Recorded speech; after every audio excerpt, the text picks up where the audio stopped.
I won't curse in the video. Pick up this much. Who should wear it? Start now? Oh, is it rolling? Yeah. Okay, cool. Okay. Should I wear my glasses? Is there a glare? No. Wait, I need to do that again. You ready? Yeah. Okay. So why do you want to do this documentary? I want to do this documentary because, one, I feel like it'll be an incredible piece of my portfolio. Like, how many filmmakers in college are you seeing going to Italy and making an entire documentary about it? Maybe a few, maybe. But there's not too many. And I guess I've always been really big on capturing the moment. So I've always been big on taking pictures and video regardless if it's for a film or not. So I feel like this trip is the epitome of what I'm going to want to capture the moment for. So here I am. Why did you want to go to Italy? All of my friends were going, so I wanted to be a part of it. I don't know. You have the microphone first, so you gotta go first. I really wanted to go to Italy because Eileen, our amazing teacher, said that she wanted to organize this trip for all of us to go to Italy, and I was like, heck yeah, that'd be so much fun. And like Italy is like where Rome is, where the Pope is, and being Catholic, that's like a place to go. And then also like all the artwork and seeing all the art there would be amazing, and I'm just really excited. Most excited about? Probably going to the Vatican. The Pope. I'm a Catholic. I'm Roman Catholic. So being even near the vicinity of the Pope is like the holiest of holies for us. And being even near the Vatican, but we're going into the Vatican? Right. Girl, it's gonna get awesome. The Vatican City, I'm really excited to go see the Vatican. I don't know what to expect. I feel like it's a secret society and only a few people go to get to see it. My sister asked, what is the Pope? So I hope that we see the Pope. Just the art. I'm really excited for art. Being out of the country, so I've never left the United States before. I think the farthest I've ever gone is California, so that's a thing. Getting that chance to actually leave for once is gonna be super cool. And also the catacombs. I feel like once that was announced that we were going to that, I was like, I'm gonna make sure I'm at that. I'm so down for the crypts in Italy because I really didn't know that that was like a big thing you can go and see. I was like, yeah, they have the crypts there. We're gonna go see them. I'm sorry, what?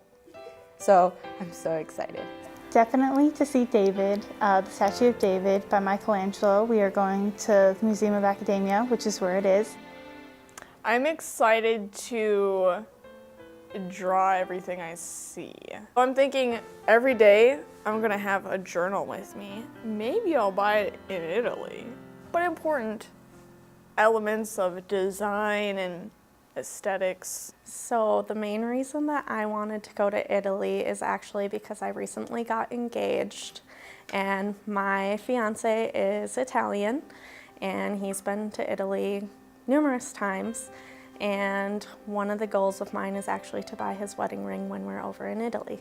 It's like the #1 reason is I just want to like get out of America, take my first plane ride, see what there is to see, and especially the history and food history. Food, pasta. That's like my passion in life is to teach history through food, because I want to be a high school history teacher, and I feel like food is the way to a teenager's heart. So yeah, Italy's kind of a good place to do that.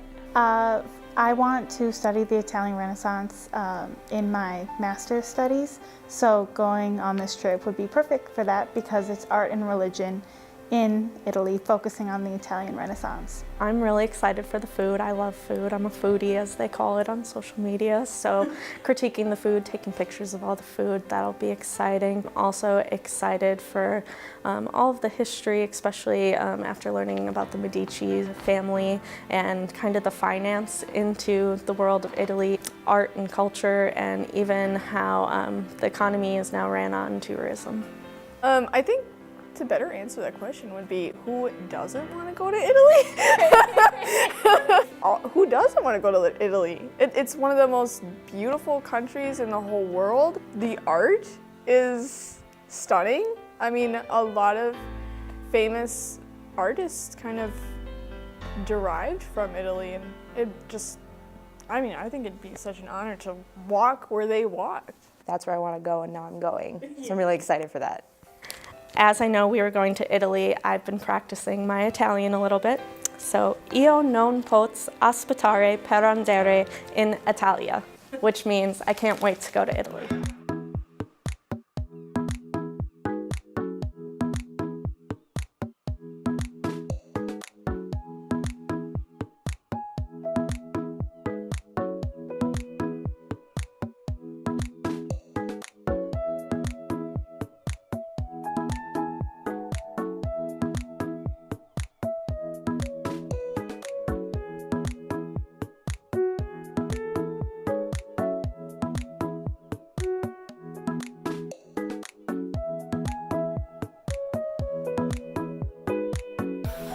Hey, True. Hello, friends.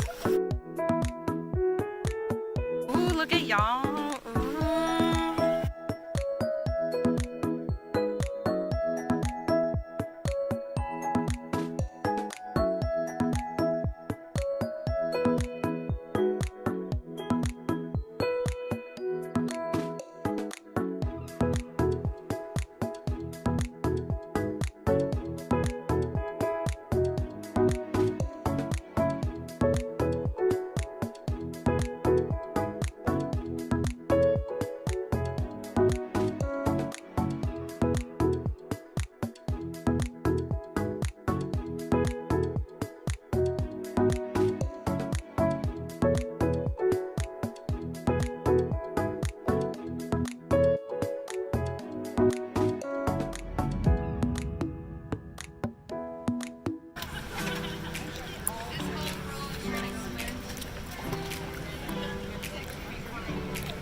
Vorsichtig, damit keine Gegenstände herausfallen können.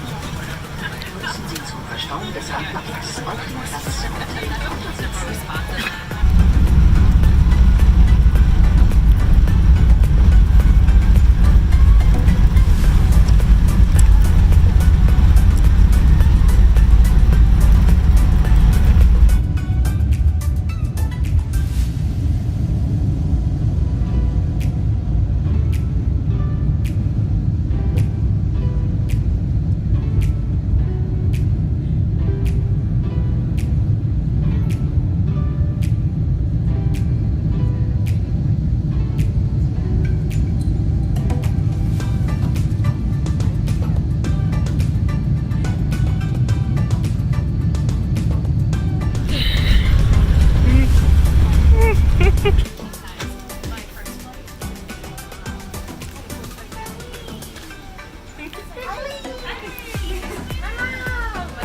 Mom!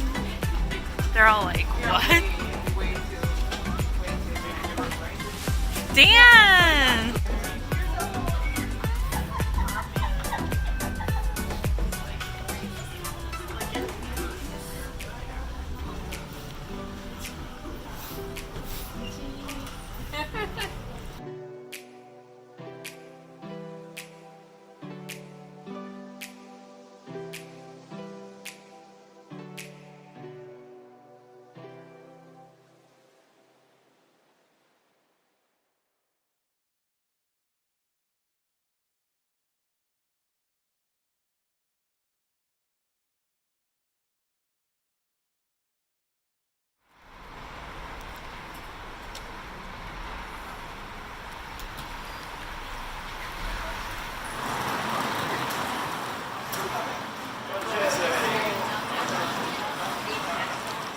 Side, please. Side.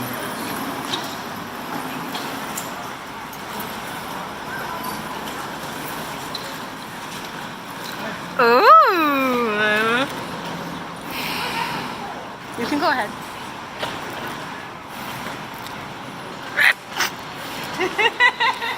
Cesare. Yeah, Cesare. You know Caesar. You know Caesar? Hail Caesar. Buongiorno.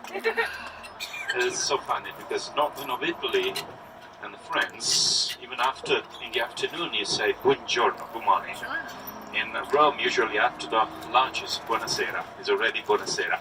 Okay, as I've told you, my name is Giuseppe. G-R-U-S-E-P-P-E,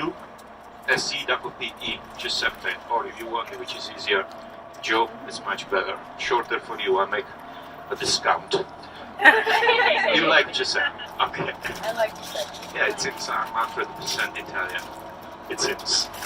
Anyway, I know you're tired maybe. It's been a long day. But you're not allowed to sleep now. Earlier in the afternoon, late afternoon, you know what? If you get to sleep at 10:30, you wake up at 3 a.m. So today, what I suggest you to do, try to do your best to get to sleep after 10:30 p.m. So tomorrow is going to be a fantastic day.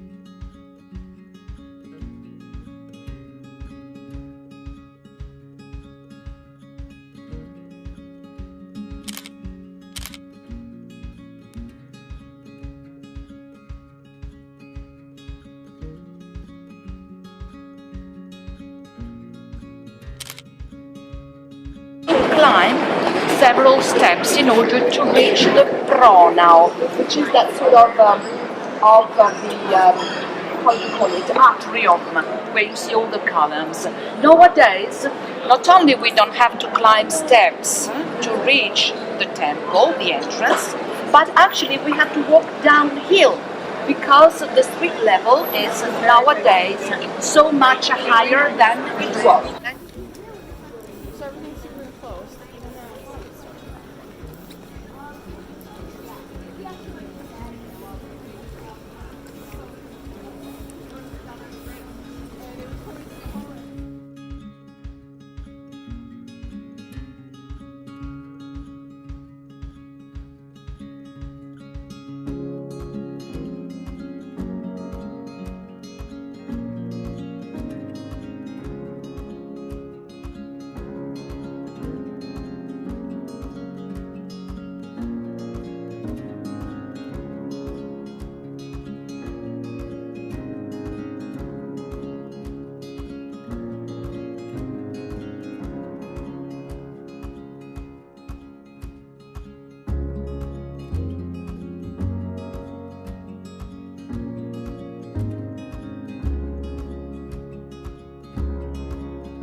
We like this pole because there's stuff on it.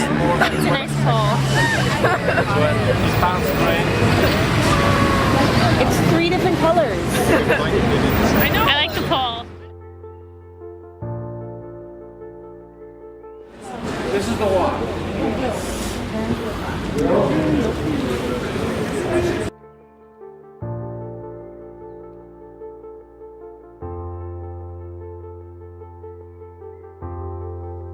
You're extremely lucky because there is nobody right now. So we're going to pass through security, and maybe I can tell you something before getting in.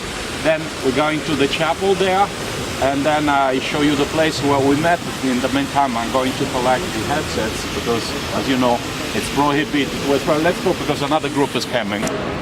Hey, True, how are you feeling right now? Are you like so excited? Yes. Of course, yeah. So excited. It's like, I don't know, I wasn't sure if there's any gates over. Okay, this way. Yeah, this is fantastic. This is the first time he told me, okay, check them. It's take my place, no problem. I trust you. Anyway, policemen there, usually they're so strict, but he told me, I trust you, so take my place and do whatever you want to do. Anyway, we're going to the Vatican museums and then we go to the Sistine Chapel. Well,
try to picture the situation. You cannot sleep, you lie down, and you keep looking at the stars. Okay.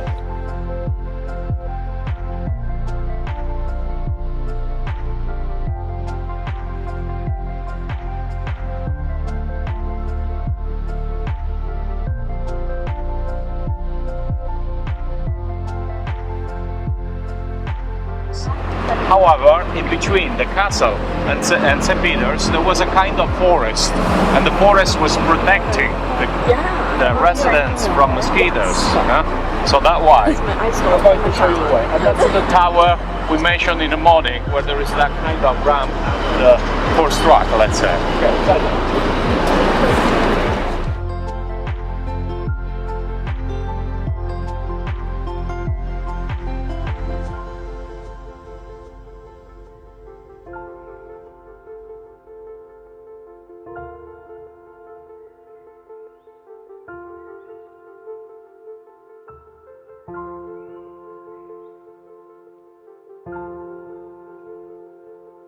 In the meantime, I know time is limited, but I would like to show you just 3 full paintings. The most important ones are the picture gallery. Picture gallery, if you want to see everything, you need to stay at least 4 hours just there.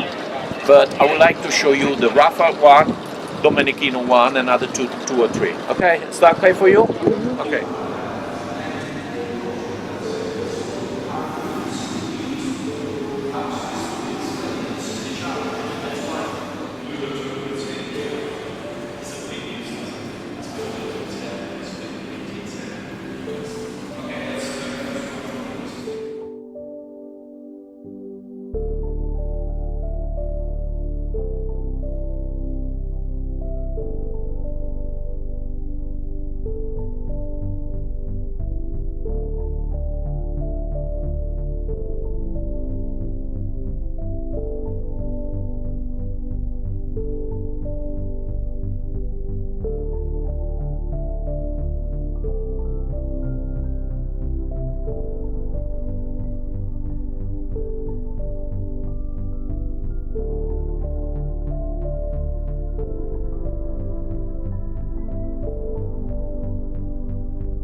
organize parties, tournaments, fireworks, whatever. Okay. Then, because the space was limited, they didn't have space, and the collection became bigger and bigger. They split, let's say, this huge space in different quartiers. So that's the last, vertical arm, let's say. So 1503, 1604, 1503, 1822. Now they are repainting. If you come here in 3 months' time, they will seem like they have been built at the same time, but no way. Okay.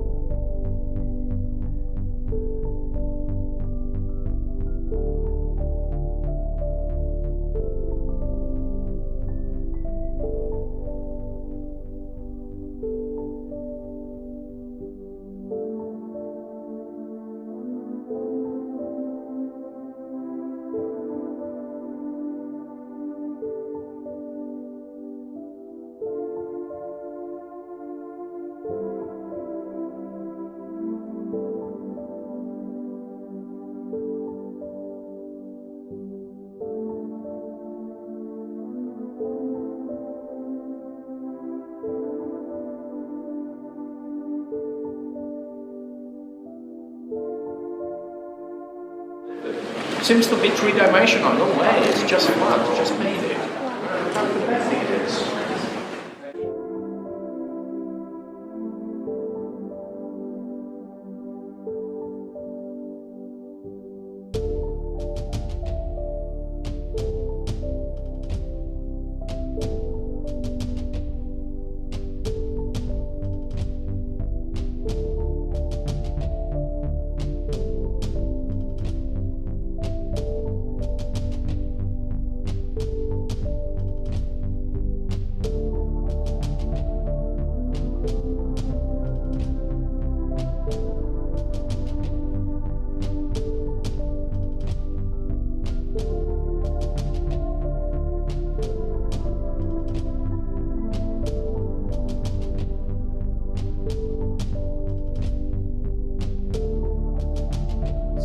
We don't know if it's true the story of Agrippina, but it's sure that this was in the Nero wooden house in his private palace. Now, if you remember the Pantheon you've seen yesterday, this is a copy of the Pantheon.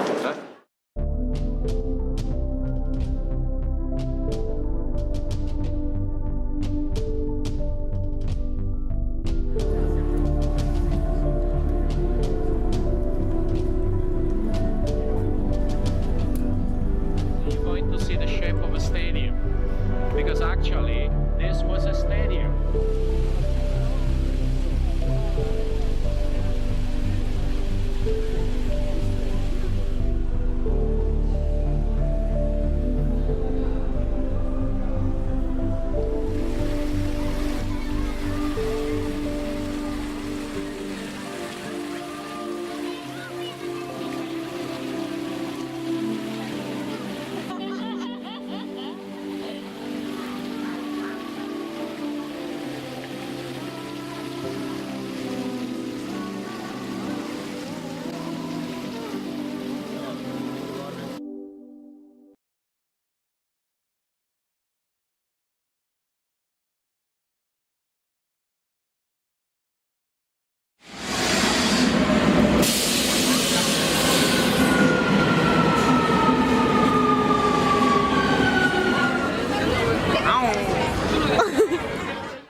Dude, I don't even know what to say.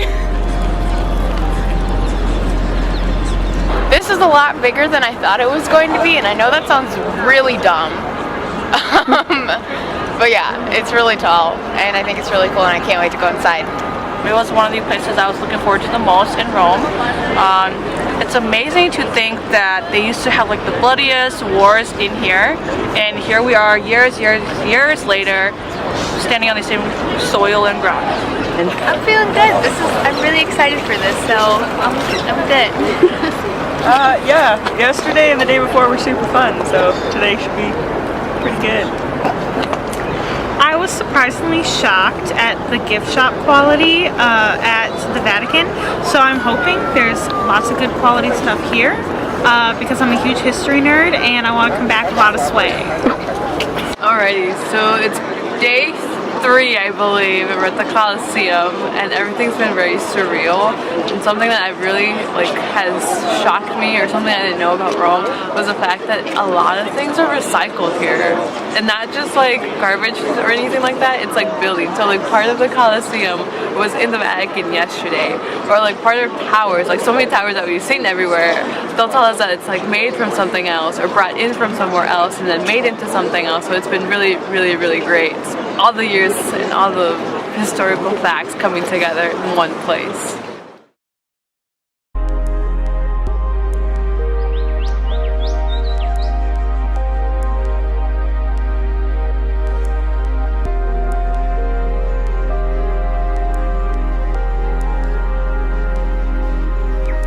This is a little valley surrounded by 3 hills. 3 out of the 7 hills of Rome. So we have the Palatine, we have the Esquiline, we have the Cillian Hill, and right here there used to be in ancient times a highly populated district of Rome, one of the 14 districts of Rome. This area, together with some other areas nearby, was completely devastated by the big fire in the year 64. You know, the year when Rome was almost completely destroyed. So it became public again, but not only that, Vespasian built right in the middle the largest amphitheater ever built in the Roman Empire, exactly where used to be the Lake of Nero. So the basin of the lake was used for building inside the foundations of this that was known as Flavian Amphitheater. Nowadays we call the building the Colosseum, but that is a nickname that was given to the building in the Middle Ages. In origin this was the Flavian Amphitheater, in use from the year 80 until the beginning of the 6th century. So for centuries, almost for 5 centuries. Let's stretch our legs a little bit.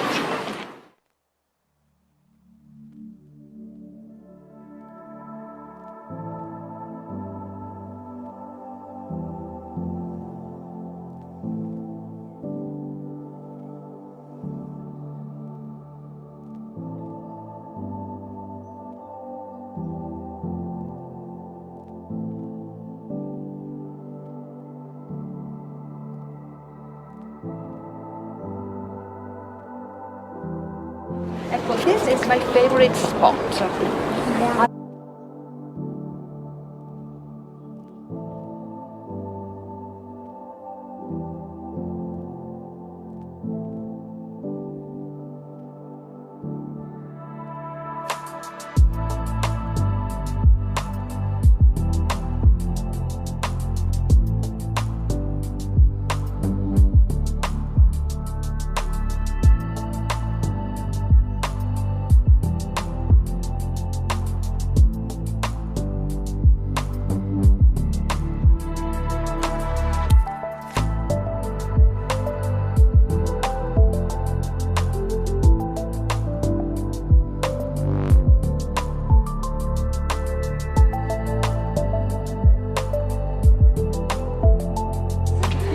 Slaves who had to take part to the huge triumphal parade that was organized in that occasion. You can see a moment of that parade over there. You can see some of the 35,000 Jewish slaves carrying on their shoulders the treasure. What you immediately spot there is, of course, the menorah, symbol.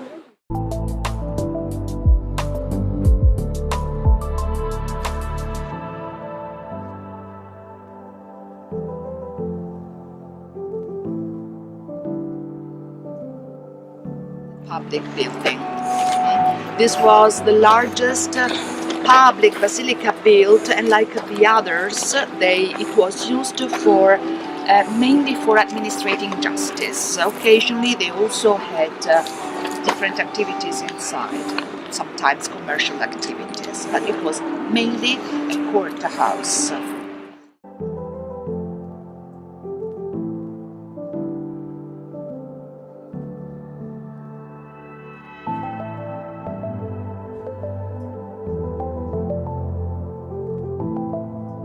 And 312, that's when Maxentius was in charge, let's say. So, very beginning of the 4th century, and that is the original.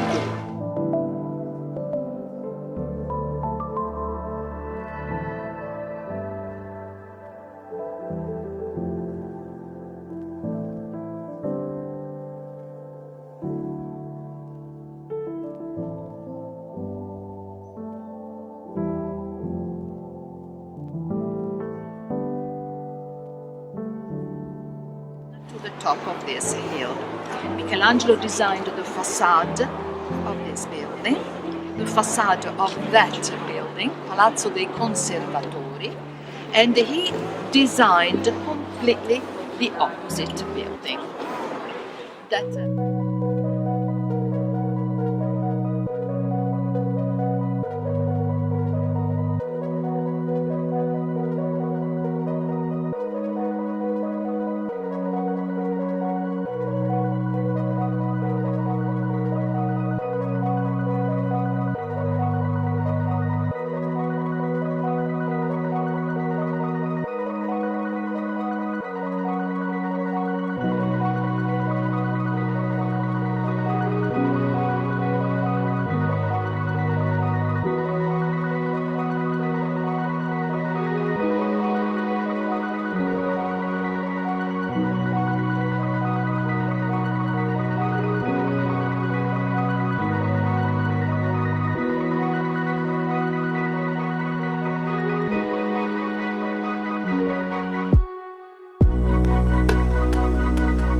That were used for building the castle.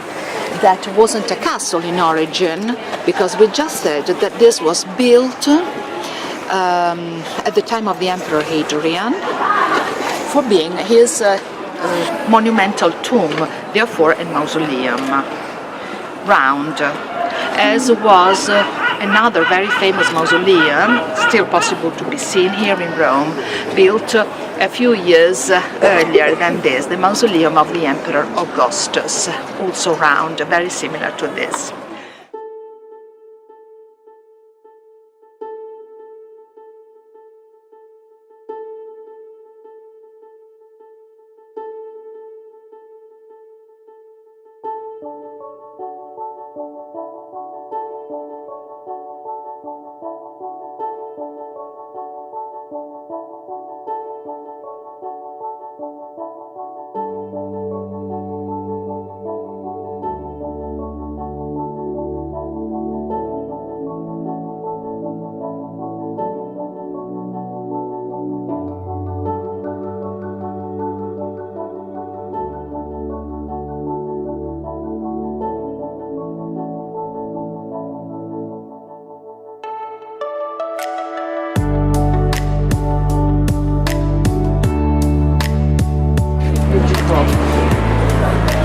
also, it's beautiful now. It's even nicer in spring because here it's all green, you know.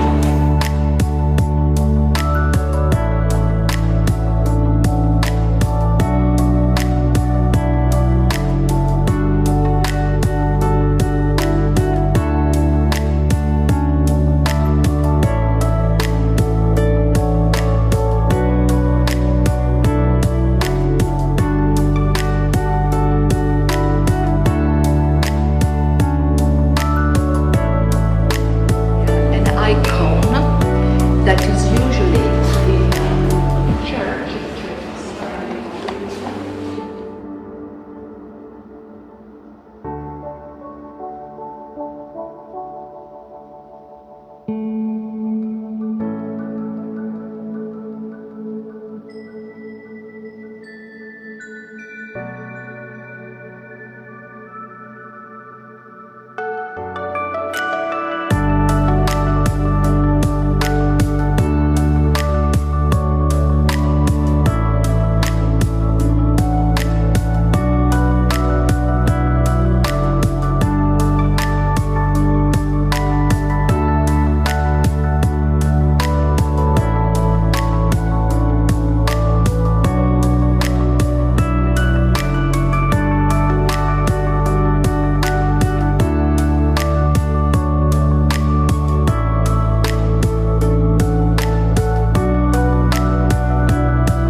Decorating the crypt that we're going to see here. Andiamo. I'm not. I was just gonna ask. I was like, you think it's gonna be good? So I'm excited that I get to go.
Where? It's gonna be to slap the dough on the bread.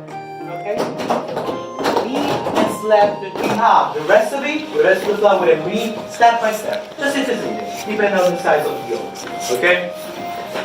So we do have to work at 2-3 minutes.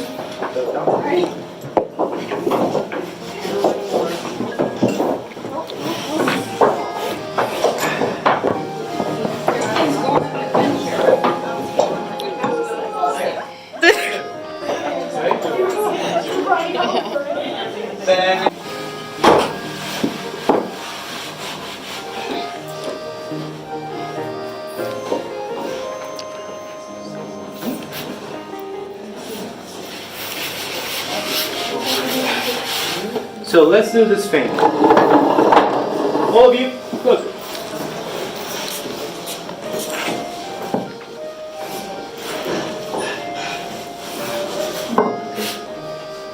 So that's the same thing that you're going to do afterwards, okay? This one, we're going to do here.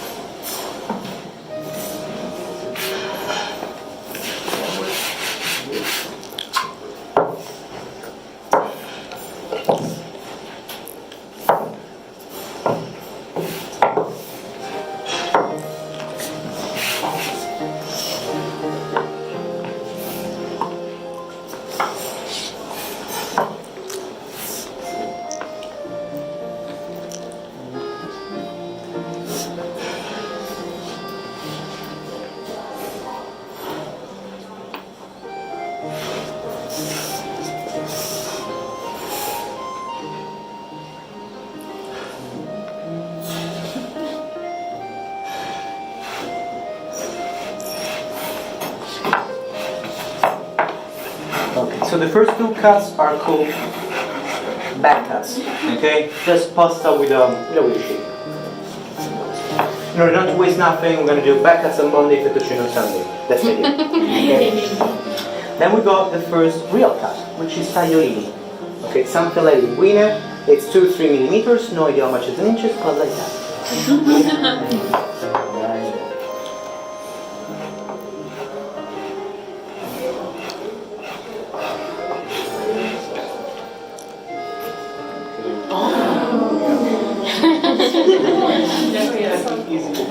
That's for the tagliolini, okay?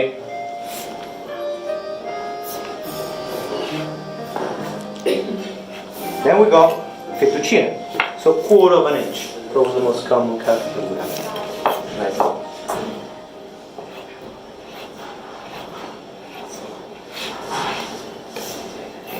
Okay, and that's fettuccine.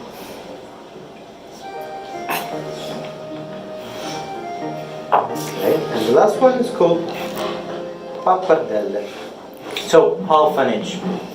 Okay, and that's pappardelle. If it's not perfectly even, it's fine. Okay, remember it's handmade pasta. Every sauce with a thicker pasta. So bolognese, for example, usually it's with pappardelle. Okay, truffle sauce, pesto sauce, something like that. Usually it's with tagliolini. Okay, just to match it, to balance the two things together, right? Okay, everything's fine. Now everything was clear. Now please back to the station. Go down half. No, make it flat. What happened now? We're gonna do ravioli.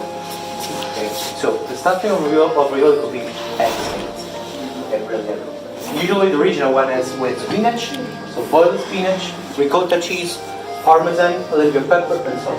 That's it. Okay. Now, how does it work? I forgot to totally forgot to speak.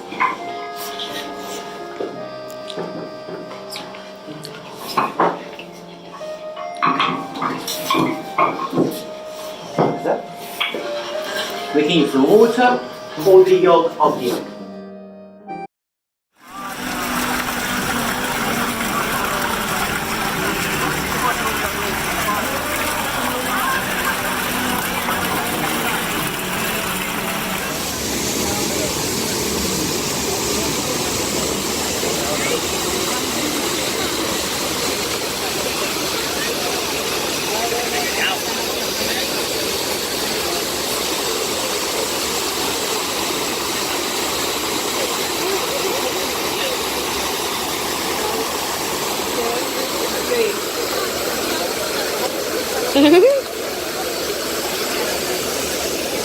so cute.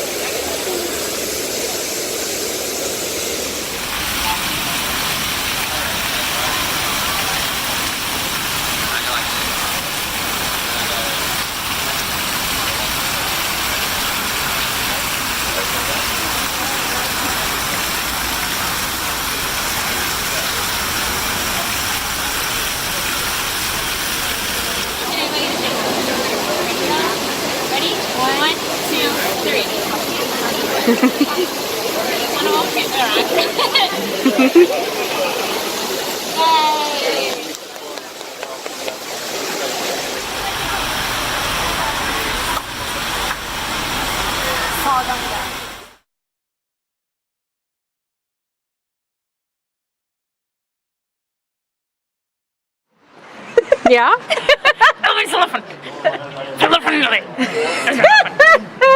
Go.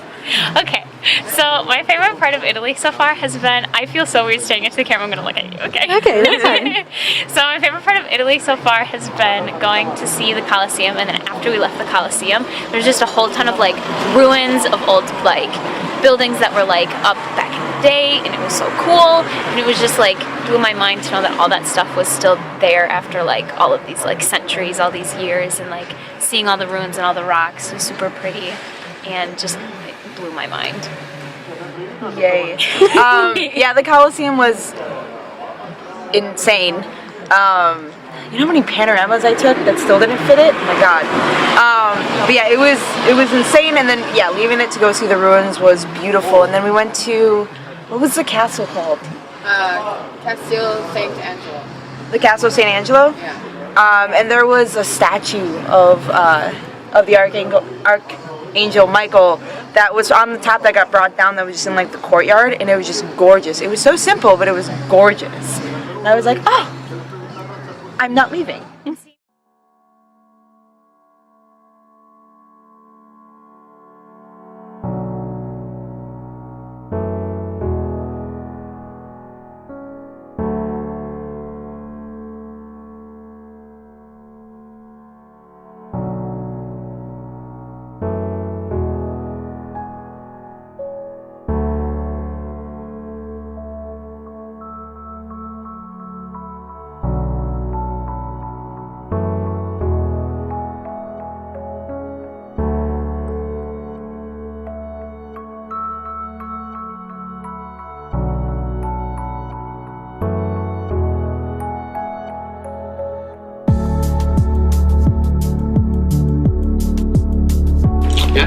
I'm going to give you sort of a brief, quick introduction to the area so you understand better where you are.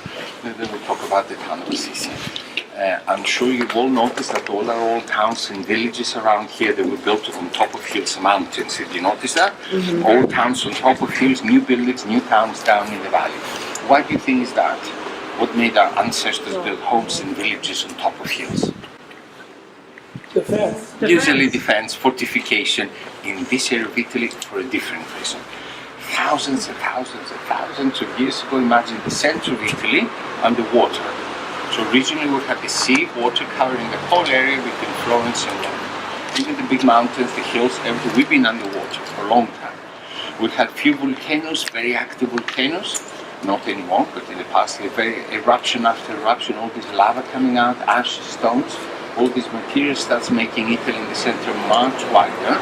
Instead of the sea, you get a swampy area, wetland, mosquitoes, where the malaria has been the biggest problem for the local population for centuries. Our first inhabitants originate from Asia. They were Indo-European origins, like most European people. Most of us, our roots are in Asia. Not everybody, but most of us. We call them Umbris. We never had the Tuscans living here. The Tuscans lived near here, but not in the town of Assisi. And when the Umbris arrived here, it was 5 or 6 centuries before Christ. I wasn't here, cannot guarantee, but a long time ago. It was impossible for them to build down in the valley because the valleys were full of water and mosquitoes. They did know about malaria in the past, but nobody ever liked mosquitoes. So this is the main reason, the only reason probably, why all our old towns were built on top of hills.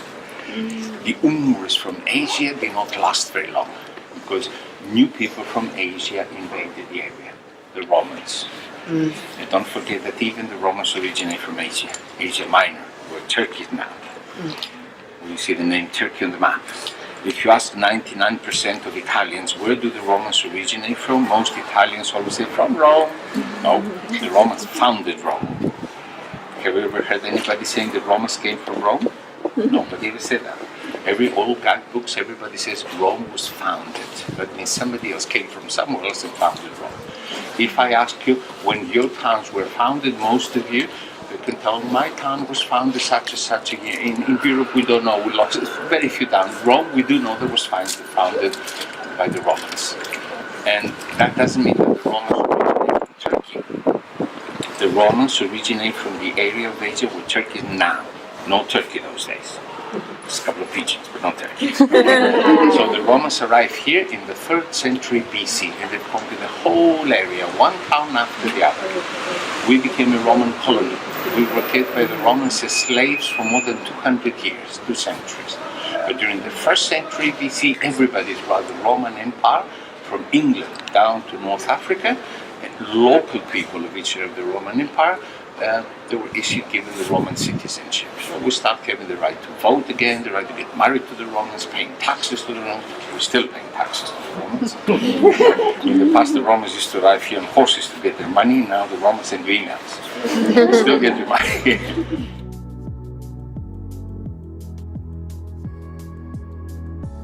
From England down to Rome, people had to pay window taxes. One way of calculating your income tax of a family would be by counting your windows. The richer the family, the bigger the house. The bigger the house, the more rooms they had. More rooms meant more windows and more doors. So by counting your windows from outside, they would calculate your income. They would just calculate the amount of light coming to your house. Okay, now it's worse. But so most people, especially poor families, if they had a house, they didn't have windows. Our houses for centuries in Europe, they were very dark inside, humidity in the walls, very smelly, no ventilation, ideal conditions for tuberculosis. This kind of bacteria, Mycobacterium tuberculosis, will kill everybody. Plasmodium, malaria down in the valley, tuberculosis in the town. And after the abolition of window taxes, Italians, end of the 17th century, we start breaking the walls, creating holes, and the holes became windows. All these windows you see here, centuries ago you wouldn't see them, but the rest was here.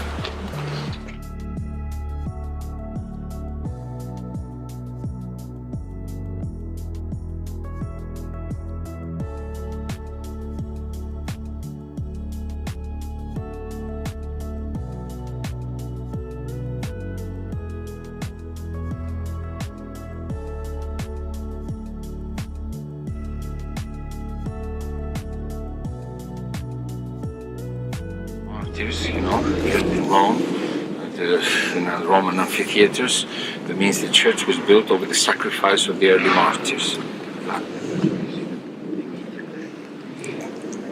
Then you have Mary, you see, nursing baby Jesus. This is very rare to see. Can you see that? Infant mortality those days was very, very high. So very often, apart from the baby, even mothers delivering a baby was very dangerous, very easy to die. So people would offer statues or paintings to Mary, reminding her, they said, my wife is expecting a child. Remember, you're a mother. So they would represent Mary nursing baby Jesus. Behind this little door, there's a Roman cistern. This church was built over another church that was here, very, very small. And when you go in to the left, you can take a picture of a Roman cistern. The water from the aqueduct will come here, and from here will down to the town. So take a few.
Say cucciolo? Cucciolo, okay, yeah, good.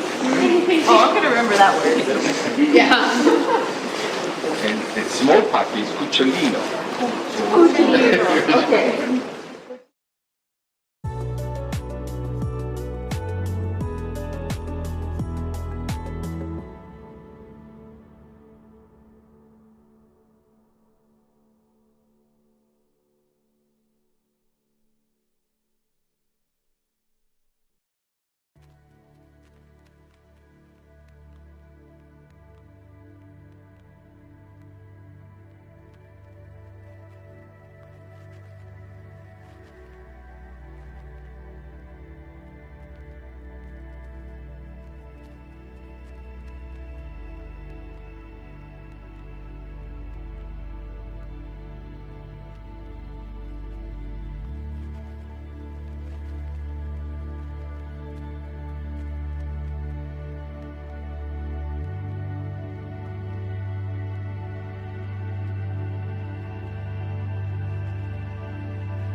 Poverty. So Francis was like Mother Teresa today.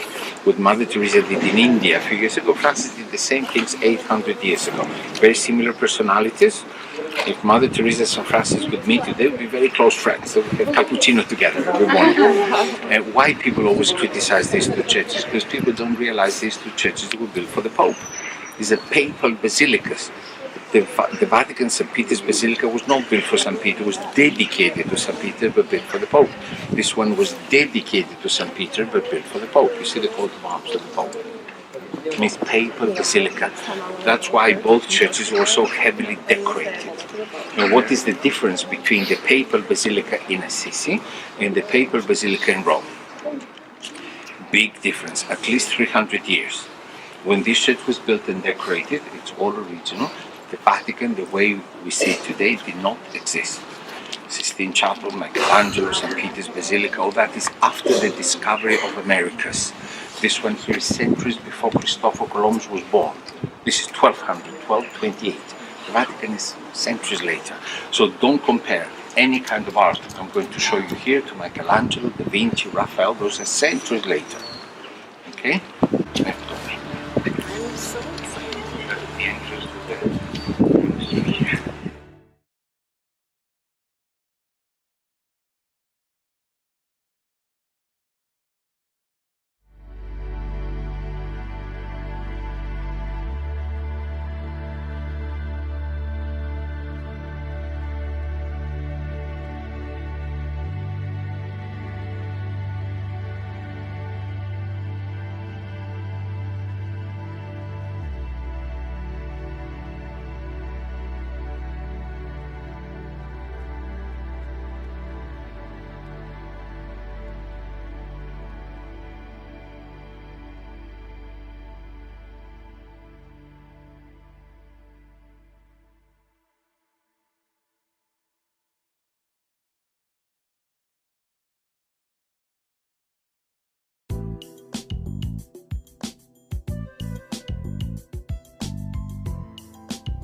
Yeah, so they're really comfortable. Isn't it great that your dad is on this trip with you? Oh yeah. I got some boots.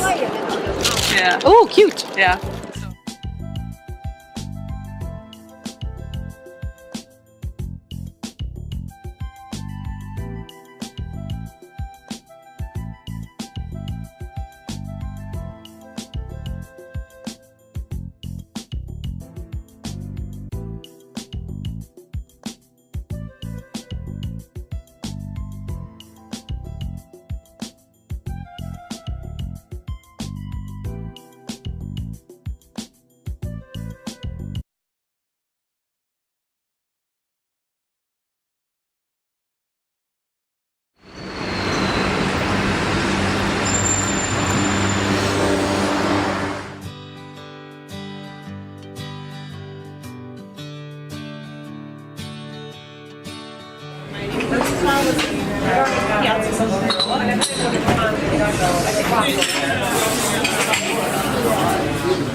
And then on the way,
Don't hate it, and I hate cinnamon. I love it.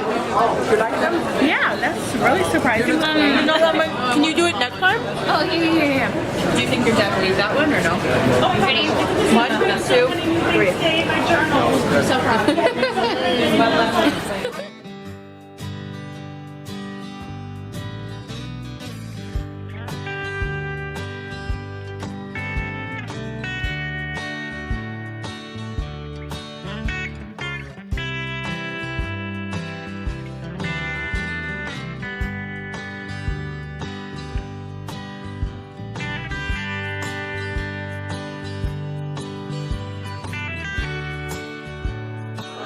Look happy.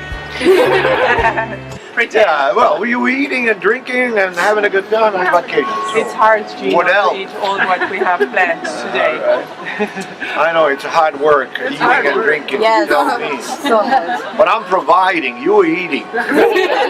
Allora, welcome to Fattoria Rossi Firenze, which is the direct shop of a farm, Fattoria Rossi, based in Reggio Emilia.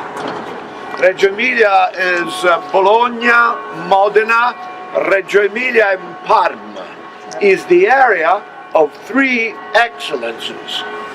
Parmigiano Reggiano, also known as the king of the Italian cheeses.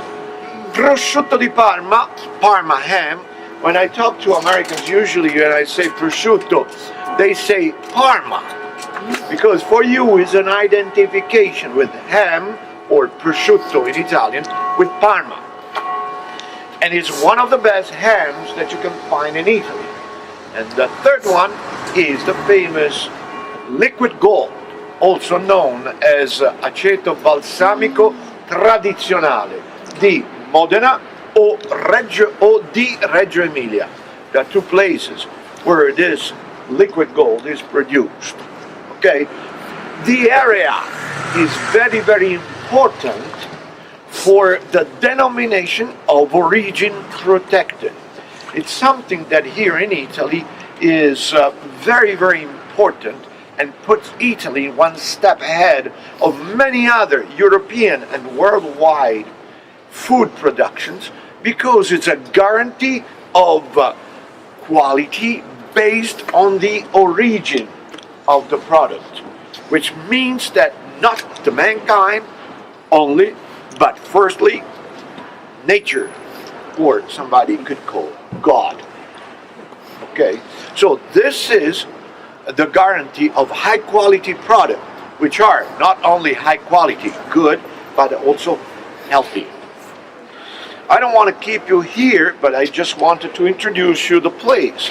A little historical note too, because here in Florence, everywhere you go, you find history.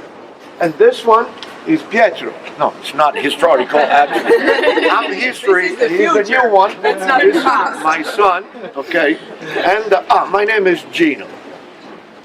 This one is a house, is the palace that has been added to the tower of the 14th century, owned by this family called Foresi, which was one of the many important families who owned Florence business and later on Florence administration, all based on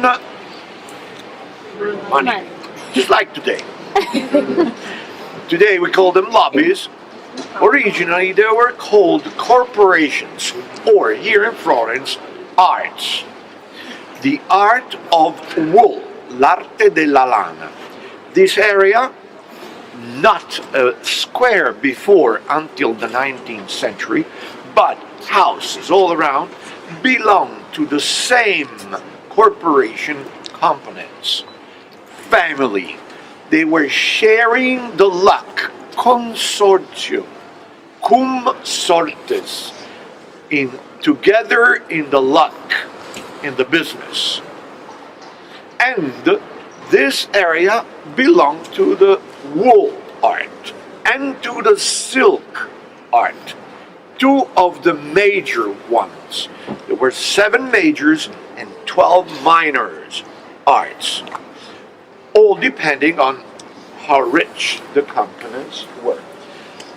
Wool, silk, fabrics in general were the business in Florence, and the commercialization of the fabrics made Florence the famous, one of the most famous cities in that world, the old world. Florence became one of the most important capitals of a little region called Tuscany of that period of time. I'm sorry, maybe Louise, who knows even better than I do, already told you, but it's good to refresh. We haven't been speaking of history yet. Not yet, only okay. Here we have to talk about it. Yes, pure. Ci si fa mancare nulla. It's a client that comes here every day. He has his own glass of Malvasia that you're going to join later on, and a little piece of Parmigiano Reggiano because it's healthy. All right. So now we got to go. We're going to move on and get in, also because the people want to pass by.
Okay, Miranda, like what are we doing today? Are you like super excited? Yes. So when we go to the Gallery of Academia, we are going to see the statue of David by Michelangelo, which is probably one of my favorite pieces of 3D art in the entire world. And I never thought I would be able to see it. And then I came on this trip and they were like, we're gonna go see it. So kind of freaking out, trying to keep it down, calm, so I don't concern Dan and Eileen about my mental health. Big mood.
Please don't fall in. She did it! Yay! The water's actually like not freezing.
It is full because there's stuff on it.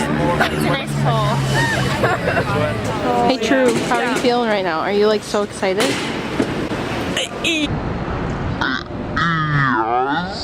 Yes. So excited. Of course, yeah.